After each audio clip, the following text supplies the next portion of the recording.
Muito bem. Retomando aqui então o nosso estudo do livro Crônicas de Além Túmulo, autoria espiritual de Humberto de Campos, psicografia do Chico. Nós vamos para mais duas crônicas, né? A Carta a Maria Lacerda de Moura e depois Pedro o Apóstolo. A gente vai ver aqui nesses textos que nós vamos estudar hoje, em um deles, né, essa Carta a Maria Lacerda, né, algo bastante específico e contextualizado naquela época de Humberto de Campos. Da mesma forma que nós acompanhamos também aquela crônica número 17 de Hauptmann, foi aquele crime que nós acompanhamos, né? Aquela execução, assim como também a passagem de Charles Richer, que também tinha desencarnado naquele período, né? Então a gente vê que Humberto de Campos ele era bastante atual e bastante atento também a tudo que acontecia aqui no nosso mundo, né?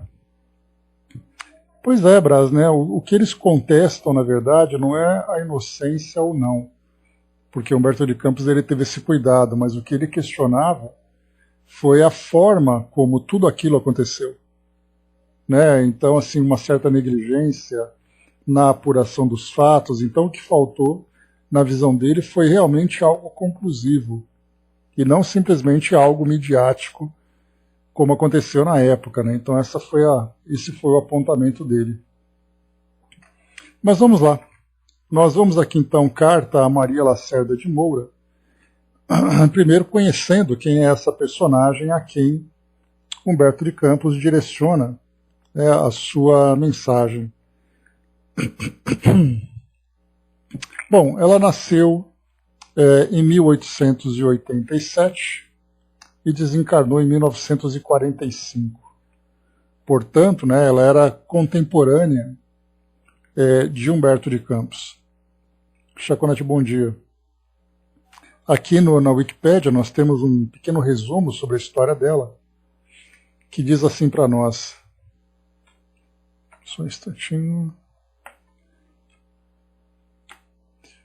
Maria Lacerda de Moura foi uma professora, escritora, anarquista e feminista brasileira. Filha de pais espíritas e anticlericais, cresceu na cidade de Barbacena, interior de Minas Gerais, onde formou-se professora pela Escola Normal Municipal de Barbacena e participou dos esforços oficiais para enfrentar a questão social através de campanhas nacionais de alfabetização e reformas educacionais. Começou a publicar crônicas em um jornal local em 1912 e em 1918 publicou seu primeiro livro, Em Torno da Educação, constituído de crônicas e conferências que realizou em Barbacena sobre o tema. A partir daí estabeleceu contatos com jornalistas e escritores de Belo Horizonte, São Paulo, Santos e Rio de Janeiro. Nesse período, conheceu José Oiticica e teve contato com ideias pedagógicas renovadoras da médica feminista Maria Montessori e dos pedagogos anarquistas Paul Robin e Sebastião Fauré, e também Francisco Ferrer Guardia. Mudou-se para São Paulo em 1921, aos 34 anos, e lá teve contatos com o movimento associativo feminino e o movimento operário da época. Chegou a colaborar com a feminista Berta Lutz e presidiu a Federação Internacional Feminista. Depois aqui ela vai trazendo para nós também que em 1922 rompeu com os movimentos associativos feministas, fundamentalmente preocupados com o sufrágio feminino, que entendia que a luta pelo direito do voto respondia a uma parcela muito limitada das necessidades feministas. Colaborou assiduamente com a imprensa operária e progressista de São Paulo e em 1923 lançou a revista Renascença.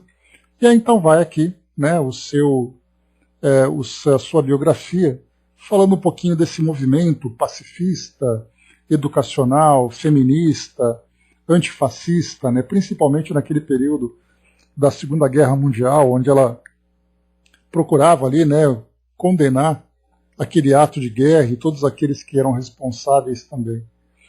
Ela falava bastante sobre a questão da mulher, né, por exemplo, né, tratou em sua obra temas como a condição feminina, amor livre, direito ao prazer sexual, o divórcio, maternidade consciente, prostituição, combate ao clericalismo, ao fascismo, ao militarismo, e estabeleceu articulação entre o problema da emancipação feminina e a luta pela emancipação do indivíduo no capitalismo industrial. Então a gente conseguiu traçar um pouquinho aqui do perfil dela.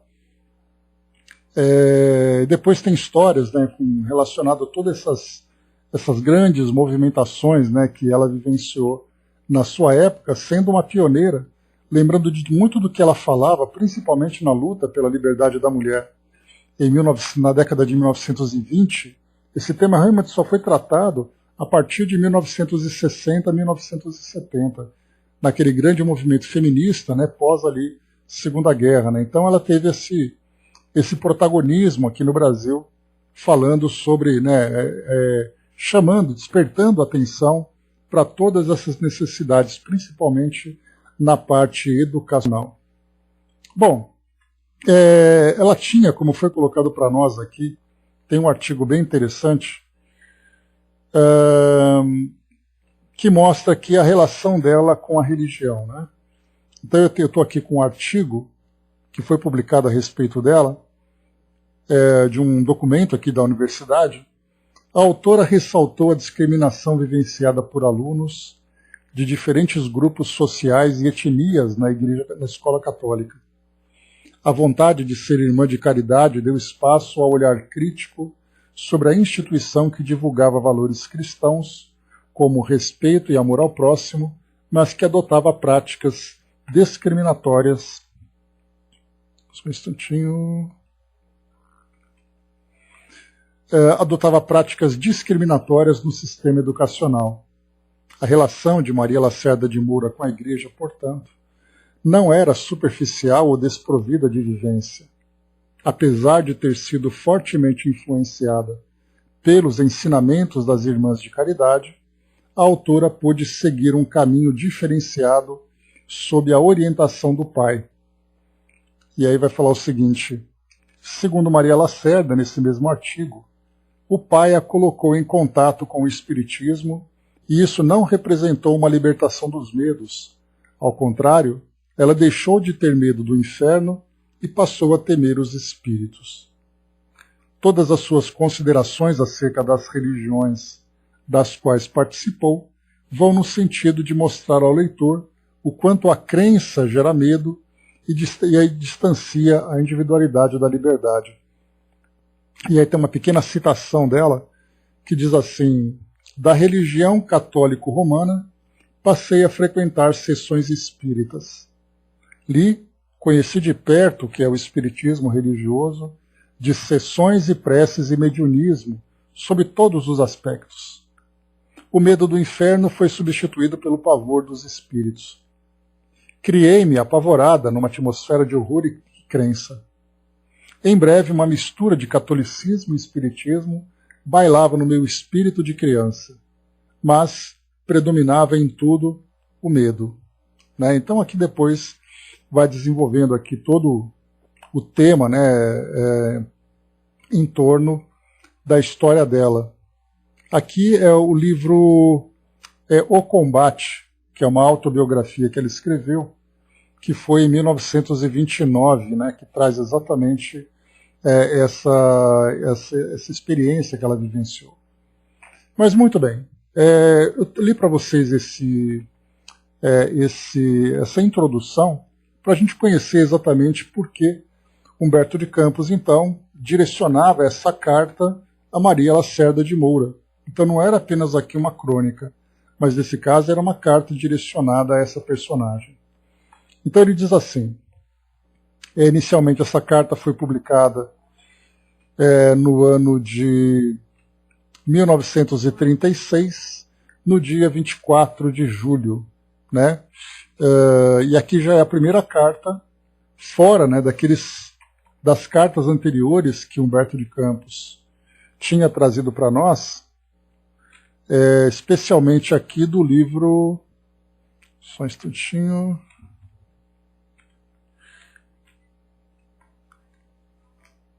Não é esse... Espera lá. Só quero pegar direitinho aqui para vocês, para a gente...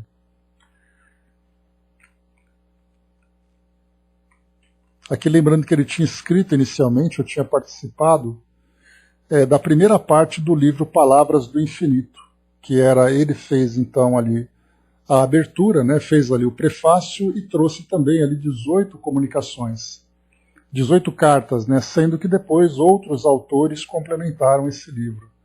Então muitas dessas crônicas foram publicadas no Palavras do Infinito e também repetidas agora no Crônicas de Além Túmulo. Já essa carta, a Maria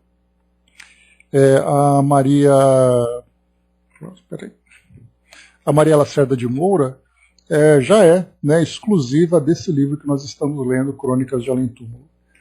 E diz assim para nós então. Bom dia, Didima. Bom dia, Chavanati. É para você, Maria Lacerda, que envio hoje meu pensamento de espírito. Então, apesar dela ter esse medo, né, ela participava com grande frequência de reuniões mediúnicas, né? Então, por isso, ele tinha aqui essa preferência em mandar para ela essa comunicação, até mesmo pelo papel de ativista que ela vivia naquela época, né? Então, Humberto de Campos vai ressaltar, exatamente, não é uma carta qualquer, mas é uma comunicação chamando atenção para esse papel dela. Masa, bom dia.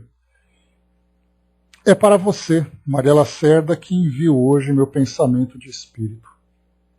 Tarefa excessivamente arriscada essa de dirigir-se um morto aos literatos da terra, quase sempre dobrados às injunções de ordem política e social.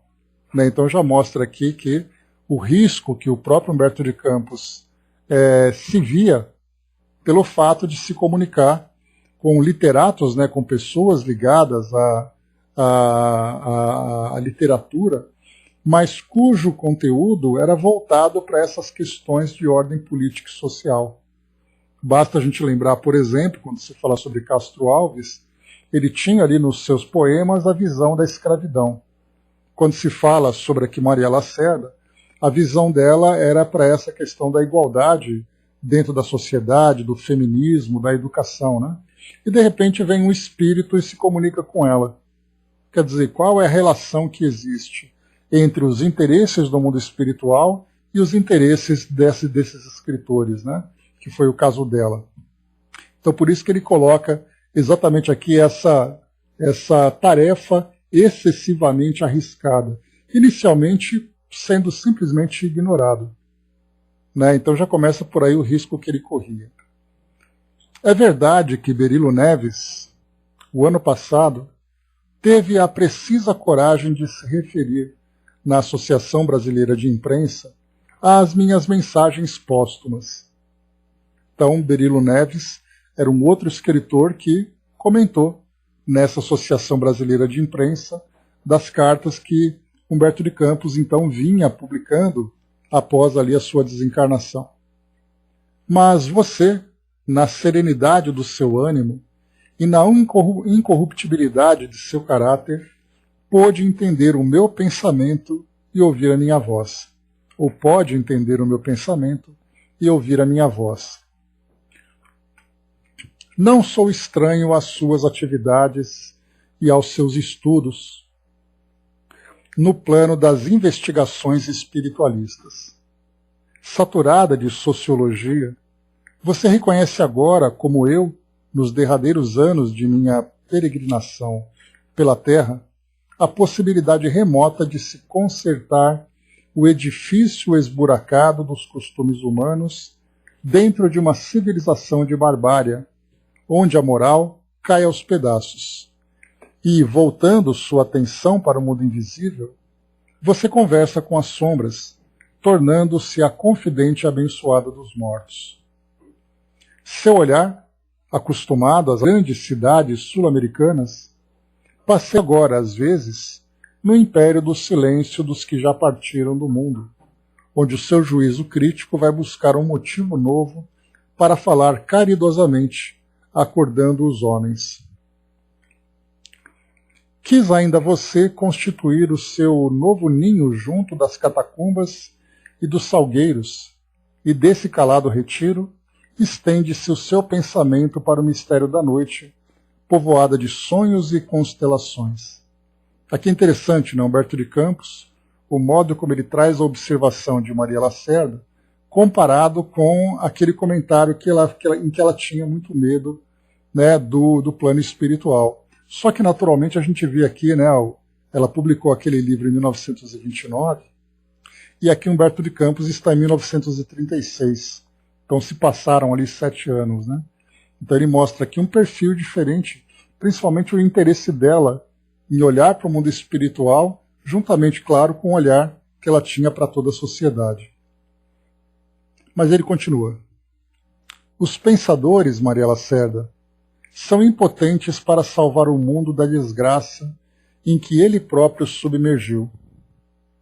A confusão tem de processar-se para que se destrua o edifício milenar dos hábitos e dos preconceitos de toda a ordem. Uma vida nova terá de florescer sobre os alicerces da morte. Todos os que lutaram e os que se encontram lutando ainda pelo esclarecimento da coletividade são frutos extemporâneos da civilização do futuro. Eles oferecem um roteiro de liberdades fulgurantes, mas em torno do homem contemporâneo respira-se ainda uma atmosfera terrível de destruição. Então, ele traz aqui para nós uma... Pois é, Brasil é difícil, viu? Os textos de Humberto de Campos você tem que ler com muita atenção, ler com vagar para poder assimilar exatamente o conteúdo. Não é uma leitura simples, como se você estivesse lendo um artigo de um jornal em que você leu, já entende o que está sendo dito. Então, a forma como ele se expressa, que é tão bonita, que foge, né, da nossa realidade contemporânea, exige essa atenção maior. Então, sempre que eu vou ler, eu tenho que ler com muita calma, ver ali, né, as personagens a quem ele se refere, para podermos atualizar aqui o nosso entendimento, já que são personagens da época dele, mas faz parte, né? Então a gente vai ver aqui Humberto de Campos, e vocês vão ver como é mais difícil ainda quando nós formos estudar Manuel Filomeno de Miranda. Aí sim nós veremos ali aquele vocabulário, né, bastante rico, em que a gente vai precisar ali de um dicionário certamente do lado para poder acompanhar, mas faz parte, né? Vamos estudar. Como diz Joana de Ângeles, né? Os espíritos não devem baixar o nível cultural pelo fato da gente ter essa preguiça de estudar, né? Então, é a gente que tem que se elevar. Mas vamos em frente. Aqui, então, o que Humberto de Campos chama atenção, que é algo bastante reflexivo, né? E muito mais do que isso, né? Sim, Andréia, de fato. Pegou sem ver o Brás, ela não teve dó, não. Né? Essa coisa de ficar falando fácil, ficar escrevendo bonitinho para que a gente entenda, é a gente que tem que aprender. Aprender não, né? Tem que se esforçar para poder se elevar. Mas vamos lá. Aqui, então, o Humberto de Campos ele traz um detalhe interessante, porque certamente no trabalho do Chico, principalmente no trabalho do Chico, onde nós tínhamos ali muitos espíritos que não vinham necessariamente trazer um conteúdo doutrinário, né, desses que eu estou falando, desse grupo, né? Porque você tinha aqueles espíritos, como no caso de Emmanuel, que tinha aquele trabalho, né, assim como Meimei e outros espíritos, que tinham como propósito trazer ali um desenvolvimento, um desdobramento da codificação.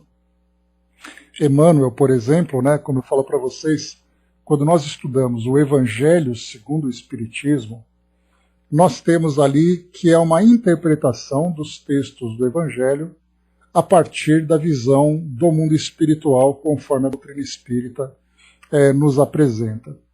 Quando nós falamos, por exemplo, em textos de Emmanuel, temos outros espíritos, né? Mas no caso de Emmanuel, Nós vemos naqueles livros, como no caso Vinha de Luz, Fonte Viva, Pão Nosso e outros livros, nós temos também nesses livros uma extensão do Evangelho segundo o Espiritismo. Porque se nós pegarmos desses livros, ele começa sempre com um versículo do Evangelho, e a partir desse versículo ele traz uma interpretação à luz da doutrina espírita. Então, ao falarmos de Evangelho, o Evangelho segundo o Espiritismo, nós colocamos o livro que Kardec publicou e podemos colocar outros livros que Emmanuel, por exemplo, publicou. Porque também são interpretações do Evangelho. Então, mas ele faz uma interpretação a partir daqueles versículos, né? Então vão textos e mais textos trazendo para nós uma visão, só que agora do plano espiritual. Então, com exceção de Emmanuel e outros espíritos que fizeram esse trabalho de aprofundamento das interpretações, né, O Caminho, Verdade e Vida e outros livros, né, a gente vê que é realmente ali o Evangelho segundo o Espiritismo mesmo. Não é o livro, o Evangelho, mas é o Evangelho, o Novo Testamento, interpretado por Emmanuel à luz do Espiritismo. Portanto, também é uma continuação do Evangelho segundo o Espiritismo, né?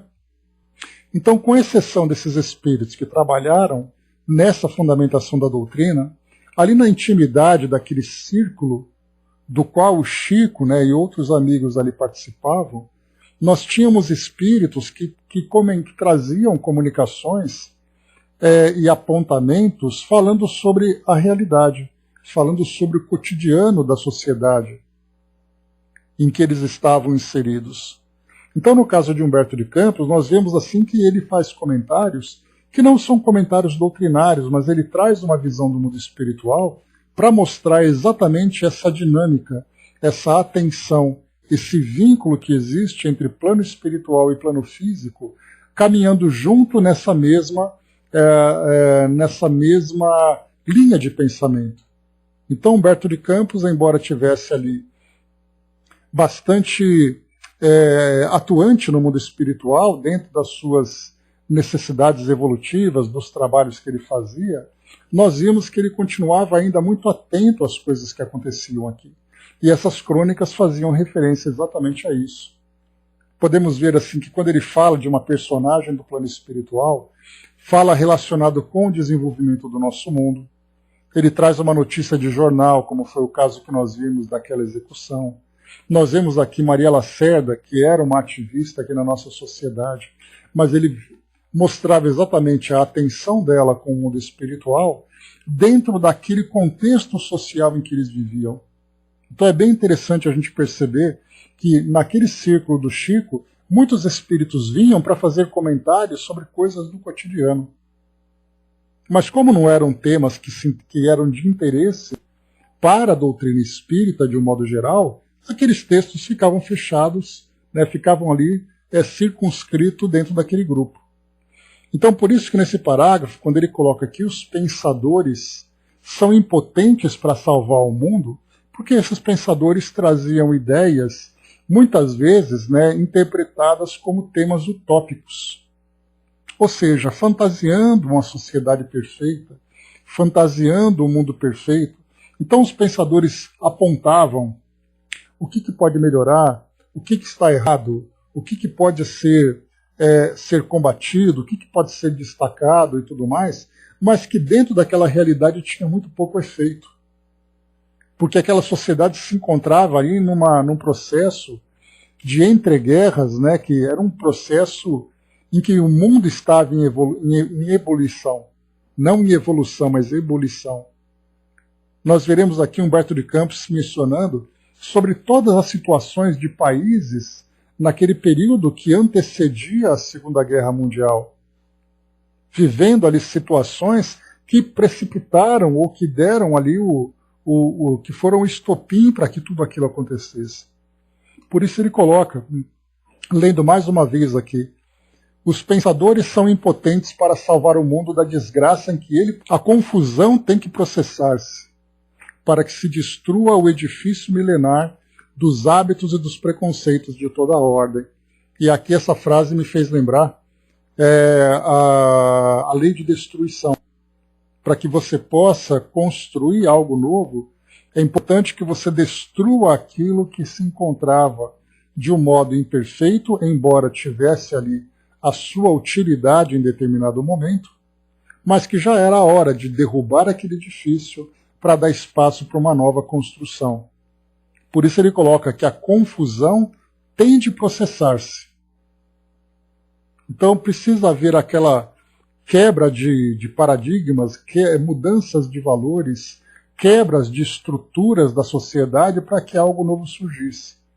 Esse, por exemplo, foi um dos papéis do próprio Napoleão, que segundo o próprio irmão X, né, Humberto de Campos, como irmão X, comentava que o papel de Napoleão era vir para mudar a estrutura da monarquia na Europa. Então ele veio para poder mudar, trazer ali a revolução, para trazer ali um novo pensamento, embora ele tenha ali se desvirtuado numa parte do compromisso que ele assumiu. Mas que você possa, para que você possa criar algo novo, o velho precisa ser modificado. E essa confusão faz parte desse processo. E é interessante que a gente vê comentários de Humberto de Campos mostrando para nós que atualmente nós também estamos vivenciando isso. Há necessidade de nós passarmos por essa confusão, passarmos por essa perturbação toda, para despertar em nós valores que estão cristalizados ainda numa condição de latência, está ainda adormecido. Então precisa chacoalhar, quebrar para poder despertar. Ou seja, mais ou menos ali chegar no fundo do poço, né? E ele diz ainda, né, uma nova vida terá de florescer sobre os alicerces da morte. Todos os que lutaram e os que se encontram lutando, ainda pelo esclarecimento da coletividade, são frutos extemporâneos da civilização do futuro. Então aquilo que eles estão trazendo agora, esses pensadores, são esses frutos extemporâneos, ou seja, frutos fora de época. Esses frutos que dizem respeito a uma civilização do futuro, mas que naquele momento não vai ter muito efeito. Por isso coloca, eles oferecem um roteiro de liberdades fulgurantes, ou seja, daquela liberdade maravilhosa, mas em torno do homem contemporâneo daquele momento, respira-se ainda uma atmosfera terrível de destruição.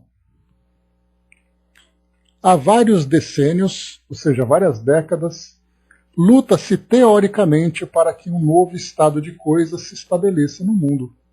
Então, décadas e mais décadas, propostas de ideologias, propostas de uma nova sociedade, propostas de estruturas econômicas. Então nós vimos ali feudalismo, depois nós vimos ali, né, a expansão comercial, depois nós vimos a Revolução Industrial, vimos o positivismo, vimos ali também o socialismo surgindo. Olha quantas teorias foram surgindo. Os pensadores, né, da época da Revolução Francesa, né, os iluministas, todo mundo trazendo ideias novas. Igualdade, liberdade e fraternidade foi o lema da Revolução Francesa, mas numa sociedade que era opressora, que se encontrava em guerra o tempo todo. O que adiantava vir ali uma inspiração do alto, sendo exatamente isso, na igualdade, na liberdade e na fraternidade. Olha que princípio bonito. Mas aí você vai pôr isso em prática, você encontra uma sociedade completamente desestruturada e perdida. Então esse mesmo, embora tenha trazido para nós ali princípios importantes que vêm se desenvolvendo ao longo dessas últimas gerações, ainda diz respeito exatamente a essa sociedade do futuro. Ou seja, nós não estamos prontos para ela. Mais ou menos aquilo que Jesus trouxe no seu evangelho. Trouxe aquela mensagem, né, de um mundo, do reino de Deus na terra, mas numa sociedade, né, num período completamente fora do contexto. Mas que com o tempo viria a se solidificar. Pois é, ordem, progresso e amor por base, né, que é o lema exatamente do positivismo. Então, quer dizer, são teorias que são apresentadas, mas que não necessariamente vão ser aplicadas na hora. Por isso ele coloca, né, luta-se teoricamente tudo na teoria, né? Para que um novo estado de coisas se estabeleça no mundo. Clama-se por leis econômicas que regulem nos países a distribuição do necessário e queimam-se produtos em quase todas as regiões do planeta, objetivando o cumprimento de absurdas determinações da política do isolamento. Se, por um lado, eles criam leis para regulamentar ou para regular a distribuição do necessário para aqueles que precisam, do outro lado, produtos são jogados fora por uma questão de organização política. Aqui no Brasil foi assim na época, lembra? Daquela época da crise do café, em que produto era queimado para poder manter o valor do produto, o valor aqui tudo isso virou assim uma loucura, né? A palavra dos Kropotniks, né, que é aqui um escritor russo, soa em vão, conclamando os espíritos de boa vontade. Mussolini assina um poema socialista nos primórdios de sua carreira, escondendo a pretensão exclusiva de conquistar um império. Então ele já faz aqui uma crítica direta a Mussolini, que tinha criado um programa socialista, portanto, um programa igualitário, mas ao mesmo tempo ele tinha a pretensão de se tornar ali um imperador. Queria conquistar um império só para ele. Quer dizer, percebam ali a incoerência, né? Ele traz uma ideia de igualdade para o mundo, mas ao mesmo tempo faz planos para se tornar um ditador. Ao mesmo tempo, o presidente pacifista dos Estados Unidos idealiza a Organização da Paz Internacional de Genebra, de cujas atividades o seu país não compartilha. Também outra incoerência, né? E Humberto de Campos, inclusive, trouxe para nós aqui nas comunicações anteriores a mesma coisa, né? O homem quer conquistar a paz, mas apresentando todo o seu arsenal bélico, né? Todas as suas armas para poder trazer essa ideia de paz, né? Ou seja, não existe paz mais hipócrita do que essa. Ou seja, a paz que nós temos hoje é: eu não te provoco e você não me provoca e nós ficamos bem. Mas se houver a provocação, nós estamos preparados para isso. Ou aquela máxima nos tempos de hoje, né? Se você quer a paz, prepare-se para a guerra. Existe algo mais discordante do que isso? E continua, ele diz ainda para nós: o Japão fala dos seus direitos de nacionalidade, avançando sobre os territórios da China. A Rússia institui o comunismo, né? Lembrando que a Revolução Russa aconteceu em 1917, e aqui nós estamos em 36, né? Um pouco mais ali, quase 10 anos, né? 19 anos depois, né? Mas a Rússia institui o comunismo, entendendo-se otimamente como todas as potências capitalistas. De Roma, que se diz piedosa e cristã, saem as hordas de conquistadores para as mais absurdas das guerras. A Alemanha hitlerista expulsa Einstein dentro de suas preocupações de racismo. E aqui, quando ele fala a Alemanha hitlerista, ele está falando do partido nazista, que havia assumido o governo da Alemanha antes da Segunda Guerra Mundial. A guerra não tinha acontecido ainda. Aqui nós estamos 3 anos para a guerra acontecer. Mas mesmo assim, já havia essa ideia, essas preocupações de racismo. E Einstein, nesse caso, foi ali expulso, né? Nas repúblicas sul-americanas, há movimento de comércio com a Internacional Armamentista. Na Inglaterra, o Intelligence Service fomenta o dissídio e a discórdia nas suas cogitações imperialistas. A Espanha embriaga-se no desvairamento da guerra civil. Em toda parte bebe-se um vinho de ruína e de morte, e entre os homens atordoados sopra um furacão maligno de arrasamentos. Então, esse quadro que ele apresentou daquele contexto mostra exatamente isso. Os espíritos inspiram os homens, né, a esse sentimento de paz, de harmonia, mas dentro desse contexto em que o mundo estava ali em plena ebulição. Era um mundo que estava se preparando para aquela erupção que viria ali culminar no início, né, ali no meados de 1939, quando a Segunda Guerra estoura. Os sociólogos, continua ele aqui, ele está falando com Maria Lacerda, né, que era aquela ativista. Os sociólogos veem as suas atividades circunscritas ao castelo maravilhoso das palavras, porque os homens estão entregues ao seu infortunado destino. Então os sociólogos fazem análises, imaginando, né, que o mundo seria perfeito, mas tudo isso nesse castelo maravilhoso de palavras, sem prática, porque os homens simplesmente estão ali, presos dentro do seu destino, da sua realidade. Não valeu o esforço dos espíritos avançados na solução das incógnitas científicas, porquanto todas as descobertas desses últimos tempos são brinquedos terríveis na mente infantil dessa civilização que se desenvolveu sem a educação individual. A verdade é que o homem está vivendo para destruir o homem. Um dos pensadores modernos, contemplando o aspecto doloroso da atualidade, concluía tristemente que se o homem contemporâneo considera natural o extermínio de mulheres e crianças nos últimos movimentos bélicos do planeta, não será extraordinário daqui a alguns anos que os homens se devorem uns aos outros. De fato, a criatura humana parece regredir à noite escura e misteriosa das suas origens. Todavia, o estudo psicológico dessa situação nos conduz a muitas reflexões sobre as causas profundas e concluímos que os homens atuais são mais infelizes que perversos.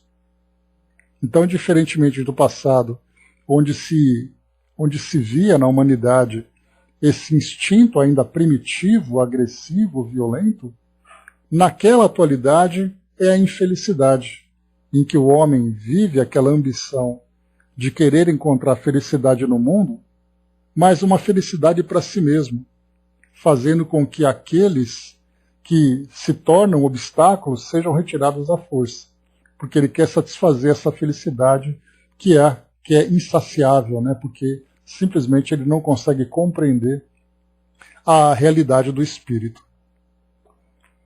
O que se intensificou em toda parte na Terra, arruinando os setores da atividade humana, foi aquela crise espiritual a que Gandhi se refere em suas exortações.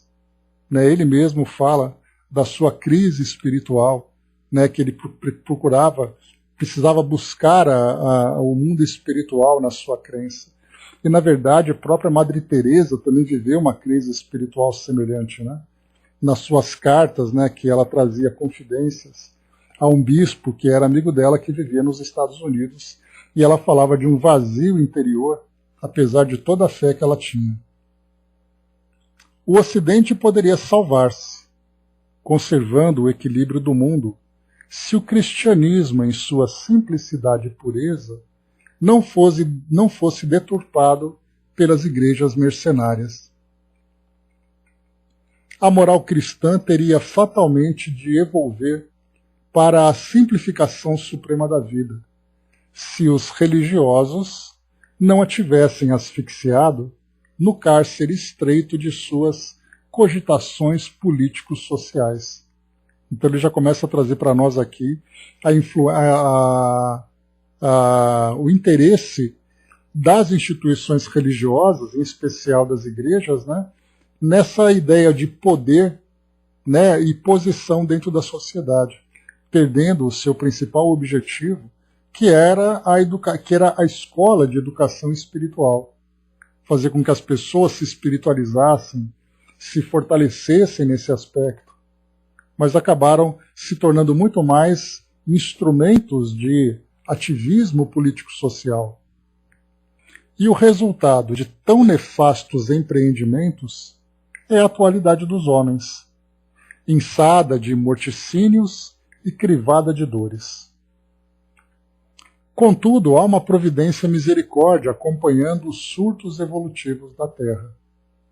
E na hora justa dos abalos sociais de toda a natureza, os túmulos se enchem de vozes e de revelações consoladoras, realizando profecias. Fascismo, ditaduras para o proletariado, falsas democracias, terão de desaparecer nos fragores da luta, para que a política espiritualista inaugure o direito novo, a lei nova, controladores de todos os fenômenos da economia dos povos. O homem compreenderá então a necessidade de um imperativo de paz, solidário com o progresso espiritual de todos os mundos. Então esse aqui é o objetivo, né, que todo mundo se espera. Essa política espiritualista, né, bem interessante, em vez de ser essa política materialista que nós temos hoje, assim como uma economia espiritualizada, uma política espiritualizada, e sem ali nenhuma contradição, uma religião espiritualizada, e não uma religião materializada como nós vemos hoje no mundo. E continua. É objetivando a construção do edifício da concórdia universal, sobre a base da educação de cada personalidade e de leis econômicas que façam desaparecer para sempre o quadro doloroso da miséria e da fome, que os mortos voltam para falar aos encarnados no turbilhão escuro de suas vidas. E aí então ele volta agora de novo falando diretamente para Maria Cerda. Num dos seus últimos artigos na imprensa de Paris, Maurice Maeterlinck, que era um escritor, dizia assim, considerava erroneamente, e ele dizia nos seus textos, ele era um escritor belga, né, que falava ali, né, escrevia junto à literatura francesa. Esses mortos que sobrevivem parecem bem fracos, bem precários e bem miseráveis. Lembram os fantasmas vaporosos, arrebatados pelos turbilhões do inferno do grande poeta florentino. Aqui no caso falando sobre Dante Alighieri, né? Preguiçosos, desamparados, exangües, nada mais tendo a fazer, não persistem eles, senão a escuta de uma voz na terra? É essa a prova da sua sobrevivência? E se sobrevivem realmente, não poderão realizar outra coisa? Recomeçam a viver ou acabam de morrer? Então aqui é um texto muito mais sarcástico, né, que ele fala sobre exatamente essa presença dos espíritos agora, naquele movimento, né, que a própria doutrina espírita lançou. Só para a gente lembrar aqui, o Maurice Maeterlinck, ele viveu, deixa eu pegar aqui a data direitinho dele, ele viveu no ano de 1862 a 1949. Então a gente viu aqui que ele pegou, né, durante a sua infância, a doutrina espírita ali se expandindo. Mas ele coloca que os espíritos eram bem fracos pelas opiniões, pela forma como eles se manifestam. E aí então Humberto de Campos dá aquela criticada, né? Maeterlinck, porém, não conseguiu uma visão exata das atividades dos que já partiram, das fadigas da luta material. Dentro das preocupações do high life, não viu a multidão das criaturas consoladas pela confortadora doutrina dos espíritos, nem logrou compreender que os mortos não podiam começar por onde os vivos acabaram.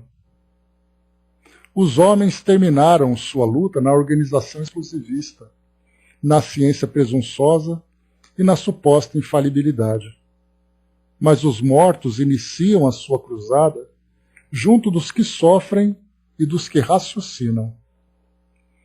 E de você, Maria Lacerda, que vive espiritualmente na vanguarda dos tempos, nós esperamos um grande coeficiente de forças em favor do nosso triunfo na alma das massas. A sua acurada percepção pode reconhecer a vigorosa andaimaria do edifício do porvir, pois não está longe o dia em que os homens se cansarão de lutar uns com os outros, espalhando a miséria e o extermínio.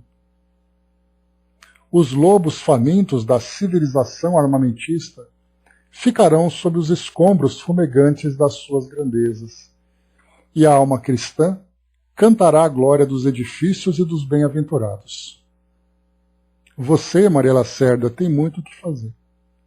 Decuplique as suas energias e as suas esperanças. A sua palavra é a rainha de Halicarnasso. Reúna com o seu esforço todos os guerreiros inativos e vamos lutar.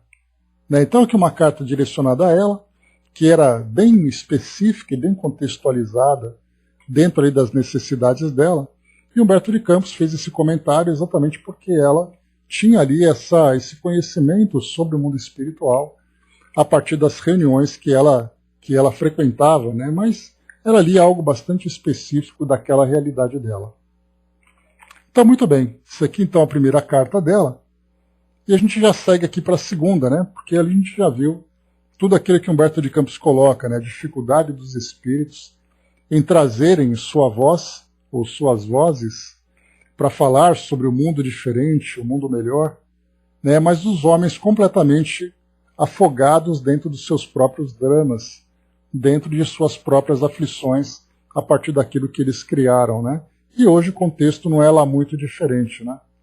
Apesar da doutrina espírita ter se expandido bastante, se comparado com essa realidade aqui de quando Humberto de Campos escreveu, nós continuamos vendo ali que o mundo continua tão perdido quanto estava antes, né? Guardadas as devidas proporções. Bom, a carta número 20, a crônica número 20, intitulada Pedro o Apóstolo. Aqui bem interessante e bem crítico também Humberto de Campos novamente. E ele diz assim: enquanto a capital dos mineiros, dirigida pelos seus elementos eclesiásticos, se prepara esperando as grandes manifestações de fé do segundo Congresso Eucarístico Nacional, chegam os turistas elegantes e os peregrinos invisíveis. Também eu quis conhecer de perto as atividades religiosas dos contemporâneos de Augusto de Lima. Então aqui, em Belo Horizonte, teria então esse Congresso Eucarístico Nacional, que isso aconteceu, deixa eu pegar aqui, no ano de...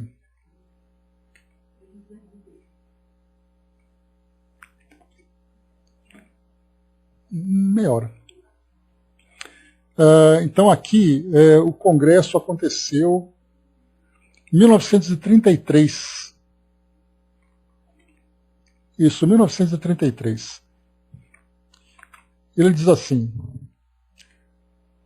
então chegam os turistas elegantes, que eram os participantes desse evento, e também os peregrinos invisíveis. E no caso aqui, Humberto de Campos, claro, curioso, estava ali presente.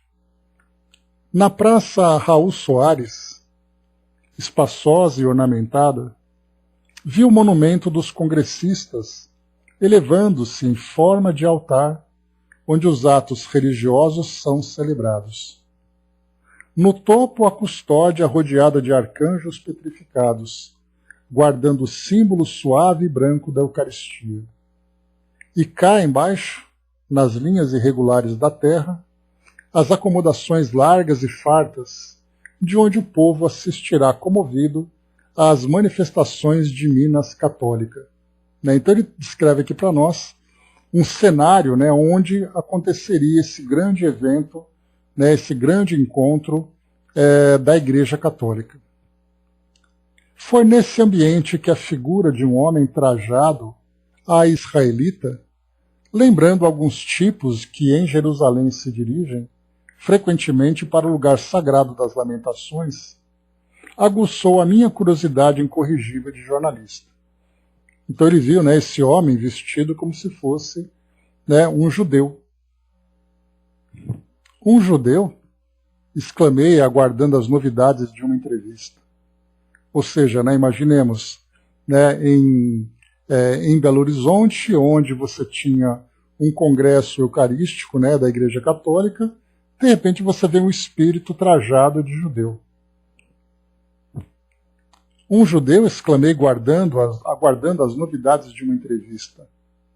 Sim, fui judeu há algumas centenas de anos, respondeu laconicamente o interpelado. Sua réplica exaltou a minha bisbilhotice e procurei atrair a atenção da singular personagem. Vosso nome? Continuei. São Pedro. O apóstolo? E a veneranda figura respondeu afirmativamente, colando ao peito os cabelos respeitáveis da barba encanecida. Surpreso e sedento da sua palavra, contemplei aquela figura hebraica, cheia de simplicidade e simpatia. Ao meu cérebro afluíam dezenas de perguntas sem que pudesse coordená-las devidamente. Mestre, disse-lhe por fim, vossa palavra tem para o mundo um valor inestimável. A cristandade nunca vos julgou acessível na face da terra, acreditando que vos conserváveis no céu, de cujas portas resplandecentes guardáveis a chave maravilhosa. Não teríeis algumas mensagens do Senhor Jesus aqui no caso, né, para transmitir à humanidade nesse momento angustioso que as criaturas estão vivendo? O apóstolo venerável, dentro da sua expressão resignada e humilde, começou a falar. Ignoro a razão por que revestiram a minha figura na terra de semelhantes honrarias. Como homem, não fui mais que um obscuro pecador da Galileia, e como discípulo do Divino Mestre, não tive a fé necessária nos momentos oportunos. Lembra da história de Pedro, né? O Senhor não poderia, portanto, conferir-me privilégios, porquanto amava os seus apóstolos em igual amor. É conhecida na história das origens do cristianismo a vossa desinteligência com Paulo de Tarso. Tudo isso é verdadeiro? De alguma forma, tudo isso é verdade, declarou bondosamente o apóstolo. Mas Paulo tinha razão. Sua palavra enérgica evitou que se criasse uma aristocracia injustificável, que sem ele teria de desenvolver-se fatalmente entre os amigos de Jesus, que se haviam retirado sem ele, retirado de Jerusalém para as regiões da Bataneia. Nada desejais dizer ao mundo sobre a autenticidade dos evangelhos? Então a gente vê aqui com a curiosidade de Humberto de Campos, que diante de uma figura tão importante como foi como foi Pedro, né? Então perguntar, claro, né, se os fatos relatados sobre a vida dele, sobre a história dele, se tudo aquilo era verdadeiro ou não, né? Coisa bem curiosa, né? Como o próprio Humberto de Campos coloca, é uma bisbilhotice mesmo da parte dele, né? Expressão autêntica da biografia e dos atos do Divino Mestre, não seria possível acrescentar qualquer coisa a esse livro sagrado. Muita iniquidade se tem verificado no mundo em nome do estatuto divino, quando todas as hipocrisias e injustiças estão nele sumariamente condenadas. E no capítulo dos milagres? Não é propriamente milagre o que caracterizou as ações práticas do Senhor. Todos os seus atos foram resultantes do seu imenso poder espiritual. Todas as obras a que se referem os evangelistas são profundamente verdadeiras.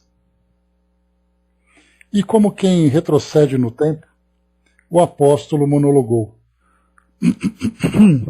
Em Cafarnaum, perto de Genezaré, em Betsaida, muitas vezes acompanhei o Senhor nas suas abençoadas peregrinações.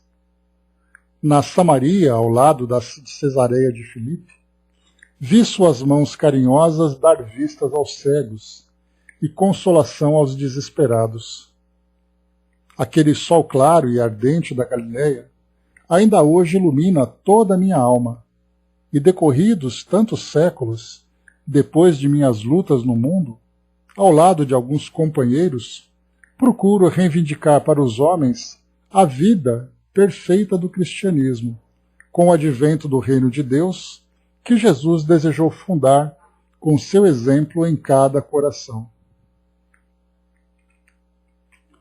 Os filósofos terrenos são quase unânimes em afirmar que o Cristo não conhecia a evolução da ciência grega naquela época e que as suas parábolas fazem supor a sua ignorância acerca da organização política do império. Seus apóstolos falam de reis e príncipes que não poderiam ter existido. Aqui argumenta Humberto de Campos, né? A ação do Cristo, retrucou o apóstolo, vai mais longe que todas as atividades e investigações das filosofias humanas. Cada século que passa imprime um brilho novo à sua figura e um novo fulgor ao seu ensinamento. Ele não foi alheio aos trabalhos do pensamento dos seus contemporâneos. Naquele tempo, as teorias de Lucrécio, expendidas alguns anos antes da obra do Senhor, e as lições de Filon em Alexandria eram muito inferiores às verdades celestes que ele vinha trazer à humanidade atormentada e sofredora. Aqui, antes da gente continuar, vale aqui uma consideração importante. Quando nós fazemos uma comparação com os conteúdos do Evangelho, e vendo o Evangelho como um livro religioso, sagrado, né, por aqueles que assim o classificam, a gente vai perceber que aqueles filósofos que procuram aprofundar suas ideias sobre as questões do mundo verão os textos do Evangelho de uma forma muito infantil. Porque fala através de parábolas, contam pequenas histórias. E como a gente pode imaginar que o mundo deve se pautar por esse tipo de ensinamento, sendo que hoje no mundo nós temos essas grandes inteligências, ou pelo menos pretensas inteligências, que são capazes de analisar o mundo a partir dessa filosofia, a partir da filosofia, de um modo muito mais objetivo.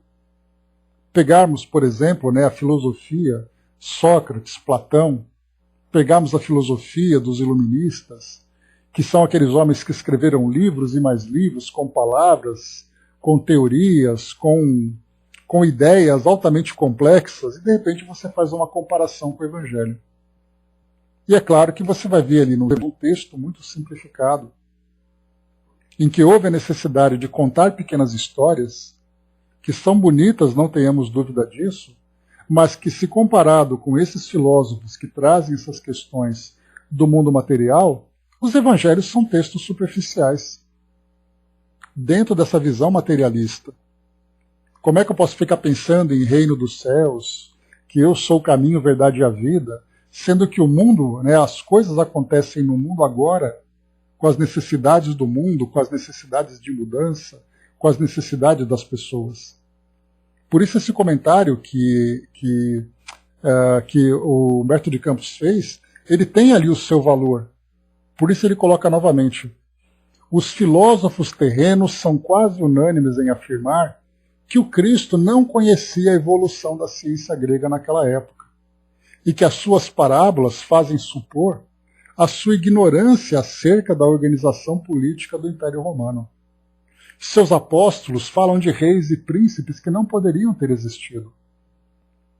Exatamente porque, se havia, naquele contexto, o Império Romano que dominava toda aquela região, a ideia que parece é que Jesus falava de um mundo à parte, com uma estrutura política à parte. Então, na verdade, acaba trazendo aquela grande confusão. Né? Se fizerem uma comparação entre a filosofia terrena, dentro daquele contexto histórico, e aquele conteúdo trazido por Jesus. E é por isso, então, que diz para nós aqui o apóstolo Pedro, né, que a ação do Cristo vai mais longe que todas as atividades e investigações das filosofias humanas. Cada século que passa imprime um novo brilho à sua figura e um novo fulgor ao seu ensinamento. Ele não foi alheio aos trabalhos do pensamento dos seus contemporâneos. Naquele tempo, as teorias de Lucrécio, expendidas alguns anos antes da obra do Senhor, e as lições de Filon e Alexandria, eram muito inferiores às verdades celestes que ele vinha trazer à humanidade atormentada e sofredora. Então esse é o argumento que é apresentado por ele. E eu mesmo cheguei até a comentar com vocês numa outra oportunidade, que é bastante interessante ver como os homens, né, se esforçam para tentar analisar a natureza humana e analisar o mesmo contexto que nós estamos vivendo aqui no mundo hoje, mas absolutamente. Então eles escrevem de reflexões sobre o pensamento humano, mas a gente percebe que tudo isso que é trazido por esses homens está fechado dentro de uma caixa. Ou seja, dentro daquela caixinha, que é a vida material e espiritual, já que eles próprios desconhecem a sua realidade como espírito imortal. Então é a ciência com a pretensão de ter alcançado as grandes descobertas do mundo. É a filosofia tentando entender. É a literatura relatando ali a vida dos homens, na ficção ou na teoria, mas tudo dentro daquela caixinha. Os filósofos se esquecem que já reencarnaram várias vezes. Se esquecem que quando desencarnarem continuarão vivos. Então a impressão que dá é que eles conseguiram assim desvendar tudo aquilo que existe de grandes mistérios do mundo. Mas na verdade não passa de uma visão absolutamente estreita e limitada. Conceitos sobre teoria, sobre formas de governo, sistemas econômicos do mundo. Então eles são inclusive colocados ali em pedestais e tudo mais, né? Mas estão absolutamente longe da realidade. Só para avançarmos um pouquinho mais aqui, para finalizarmos. E quando a figura veneranda de Simão parecia prestes a prosseguir na sua jornada, inquiria abruptamente: qual o vosso objetivo atualmente no Brasil? Venho visitar a obra do Evangelho aqui instituída por Ismael, filho de Abraão e de Agar, e dirigida dos espaços por abnegados apóstolos da fraternidade cristã. E estáis igualmente associado às festas do 2º Congresso Eucarístico Nacional? Perguntei. Mas o bondoso apóstolo expressou uma atitude e palavras. Foi quando então lhe mostrei o rico monumento festivo, as igrejas enfeitadas de ouro, os movimentos de recepção, aos prelados, exclamando ele afinal. Ou seja, ele nem sabia que estava acontecendo isso. Então quando perguntou, mas o senhor veio aqui para esse congresso? Ele fez aquela cara de ué, né? Mas do que você está falando? Esperam-me longe dessas ostentações mentirosas, os humildes e os desconsolados. O reino de Deus ainda é a promessa para todos os pobres e para todos os aflitos da terra.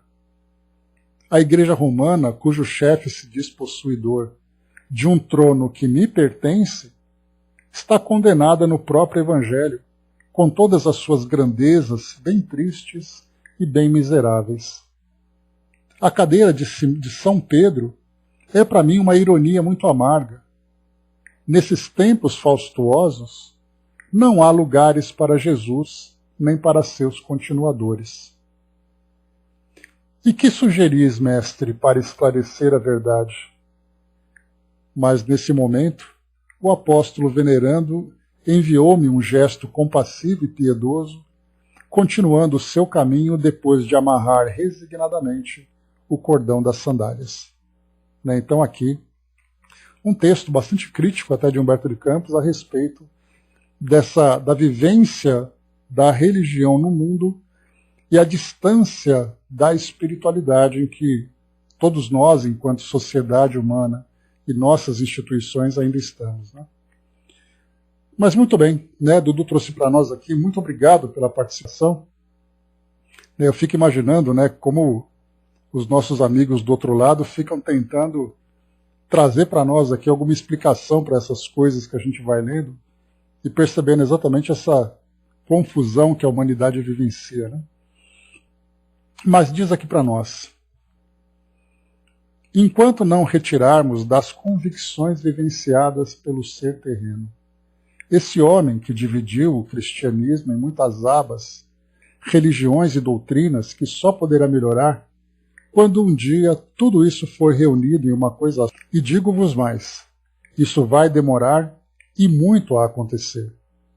Pois o homem desentendido do ser espiritual, que o é, ainda morde seu próprio lábio, esquece, não enxerga seu próprio rosto, não se acha de forma a constituir a sua elevação de espírito morador dessa terra, desse planeta que, mesmo trazendo o conceito de provas e expiações e o celeiro da sua melhor escola para a sua evolução, homens que conscientemente amarram seus nós tão fortes que não conseguem mais retirar aquilo que foi colocado lá no passado.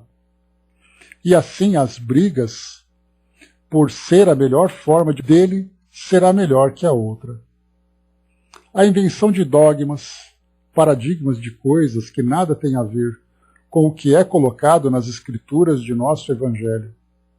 Portanto, a convivência com todos esses matizes de cores claras e limpas são escurecidas e dessa sujeira da consciência, ainda de que não sabem nada, as vozes se entrelaçam de forma a separar as multidões que ainda se esquece que ele, o Cristo, fez o melhor que podia para libertar essa humanidade que esqueceu que a religião, a doutrina aos que rezam em seu nome, com outros nomes, serão os que possivelmente um dia serão o sol.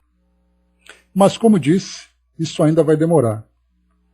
Siga seu caminho lendo e praticando o melhor que tu podes para elevar a sua ação moral como em que chegou a essa morada para melhorar.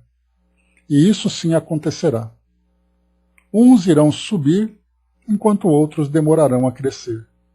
Mas o tempo, sublime tempo, ajudará quem quer que esteja querendo melhorar, e o tempo fará esse homem crescer. O importante é seguir os ensinamentos, ou melhor, siga o seu melhor caminho, sendo cristão de qualquer lugar que você esteja. O importante é seguir os ensinamentos do Cristo maior. Isso é o que importa a todos nós. Então, enquanto a gente fica vendo, muito obrigado pela valiosíssima contribuição aqui para nós. Enquanto a gente fica vendo o mundo se debatendo em suas teorias, muitas vezes tentando adivinhar o porquê das coisas, como tudo começou, para onde tudo vai, qual é o sentido da vida. Então a mensagem do Evangelho, que veio para nós de um modo tão simples, de um modo tão claro, acaba sendo colocado em segundo plano em favor da pretensa inteligência do homem. Então é essa vaidade, esse orgulho que nós ainda temos. Então quando nós vemos, inclusive nós, que não temos ainda essa compreensão da mensagem de Jesus, nós criamos exatamente uma expressão muito bacana que foi colocada aqui em cima, mostrando para nós ali, que, deixa eu pegar aqui o trechinho, que eu achei muito interessante. Colocou aqui em cima, que esse homem que dividiu o cristianismo em muitas abas, religiões e doutrinas. Então a gente pega ali o cristianismo e começa ali, mudando de caras, mudando de aparência, mudando de roupas, de textos, disso, daquilo, e a mensagem por si só ela ficou esquecida. Que Jesus trouxe para nós uma mensagem de amor. Que quando a gente fala sobre isso, inclusive, é algo até um tanto piegas, mas por que falar de amor, sendo que nós temos tantas coisas inteligentes para falar? E foi aí que nós começamos então a esquecer do verdadeiro valor desse ensinamento e para quem veio e quando veio. Mas nós valorizamos muito mais, né, as falas bonitas e supostamente profundas, mas que não passa, né, de uma ideia fechada dentro daquela pequena caixa que eu comentei com vocês, né, que é a caixa da vida material. Nós vivemos aqui acreditando que estamos desvendando todos os segredos do universo. E nós sequer compreendemos ainda, né, a nossa natureza espiritual. Então, vivendo, como foi colocado para nós, vivendo esses ensinamentos, nós inicialmente nos transformamos interiormente, valorizando os nossos valores, né? Valorizando as nossas conquistas. E depois, através do estudo, nós vamos então compreendendo essa outra realidade. Porque aí então a gente começa a entender causa e efeito. Como tudo começou, por que as coisas são assim e o que nós vamos tirar de proveito daqui para frente. André colocou, né, siga o seu melhor caminho, sendo cristão, de qualquer lugar que você esteja. Né? Quer dizer, não importa qual é a sua forma de interpretar o cristianismo, mas que seja o melhor cristão, que é o mais importante para todos nós. O Braço colocou, estamos cavando o átomo, né, já estamos bem melhor. Pois é, já é alguma coisa, né, Braço? Então, meus amigos, é isso. Né? Finalizando aqui esses dois textos trazidos para nós por Humberto de Campos, um muito mais ligado, né, a uma questão social da época, né, que foi a carta a Maria Lacerda, e o outro aqui para nós, falando sobre essa visão, né, de Pedro, que é muito interessante, que ele veio para visitar, né, como ele coloca aqui para nós, achei muito bacana isso aqui também, quando ele diz aqui no finalzinho, vim visitar a obra do Evangelho aqui instituída por Ismael e dirigida dos espaços por abnegados apóstolos da fraternidade cristã. Então a gente vê, né, que os espíritos, quando eles chegam à Terra, certamente eles dão atenção para todos, né? Isso porque nós temos ali as instituições e aqueles que são ligados, são adeptos dessas instituições, dessas filosofias, estão num processo de crescimento. E por isso não serão esquecidos. Mas certamente quando nós falamos sobre a, vamos chamar assim de alta cúpula do plano espiritual, quando eles chegam, eles, claro, vão se reunir com todos aqueles que são organizadores e orientadores dessa instituição, mas não para falar sobre o desenvolvimento daquilo que está sendo pregado no mundo, mas para falar exatamente dessa alta filosofia que deverá ser implantada aqui no nosso mundo a partir dessas mesmas instituições. Então, para aqueles ainda, como se fosse uma escola, né? Onde você tem aquelas turmas que estão ainda no início do aprendizado e aquelas turmas que estão num aprendizado mais avançado. Mas quando nós temos ali a reunião dos professores, todos eles então falam numa linguagem mais madura. Então se reúnem todos esses professores, todos esses diretores de escolas, para conversar sobre alta filosofia, orientados exatamente por esses abnegados apóstolos da fraternidade cristã. E depois eles voltam para a sala de aula, pegando ali todas as crianças pelas mãos e ensinando aquele beabá. Ou seja, o aprendizado da nossa espiritualidade, ou o desenvolvimento desse aspecto nosso, esse aspecto espiritual, ele é um processo pedagógico. Não adianta a gente querer esperar que as nossas consciências deem saltos. Que todos nós, agora, de uma hora para outra, tenhamos plena consciência da nossa realidade espiritual. Essa conscientização, ela vai depender de uma construção. Então nós precisamos primeiro construir aquelas ideias mais básicas, aquelas ideias mais fundamentais, para depois chegarmos nas ideias mais profundas. Felizes de nós que temos a oportunidade de termos, né, essas reflexões mais elevadas, essas reflexões mais profundas, ainda que tenhamos uma interpretação bastante limitada, né, pelo fato de nós estarmos ainda na condição de aprendizes, mas nós conseguimos pelo menos olhar para essa realidade de uma forma diferente. mas não podemos esperar que todos avancem da mesma forma. Angelina trouxe para nós aqui a última mensagem para colocar a cerejinha aqui para nós, o nosso bolo. Muito obrigado. Queridos irmãos, é-vos dado o direito de renovação dos vossos pensamentos. A vós é dado o direito de renovação dos vossos pensamentos. A vós, no momento, é dada a oportunidade de repensar vossas ideias. Sede observadores do momento atual. Fatos estão a se repetir como no passado, a fim de fazeres vossas escolhas do bem. Jesus está a vossos lados, mas a decisão será de cada um pelas livres escolhas que vos foi dada pelo Pai da bondade. Nosso amigo, querido amigo Custódio, aqui presente junto a nós. A gente viu que, a partir desse texto, que parecia ser tão genérico, isso faz com que nós despertemos a nossa consciência para essa realidade que nós temos hoje. A realidade de termos o nosso destino